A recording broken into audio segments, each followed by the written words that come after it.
ఈరోజు మనం self talk శక్తి గురించి ఒక కథ రూపంలో జ్ఞానాన్ని నేర్చుకుందాం. ఒకప్పుడు 2 గింజల పక్కపక్కనే నేలలో పడిపోయాయి. మొదటి గింజ తనతో తాను ఇలా చెప్పుకుంది, నేను పెరుగుతాను, నేలని దాటుకుని వెలుగుని చూస్తాను, సూర్యుడి కిరణాలు తాకి పెద్ద మొక్కగా మారుతాను. ఇలా ప్రతిరోజు తనకు తాను ధైర్యం చెప్పుకుంటూ చివరికి మొలకెత్తి ఆకులు తెచ్చి బలమైన చెట్టుగా పెరిగింది.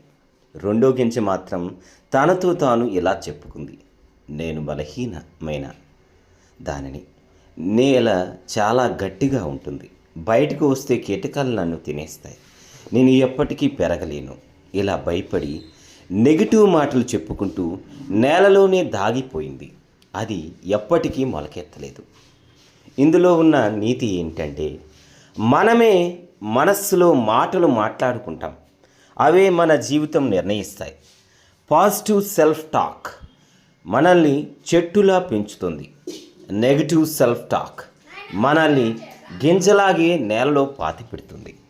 ఏ విధంగా మాట్లాడాలో మీరే నిర్ణయించుకోండి.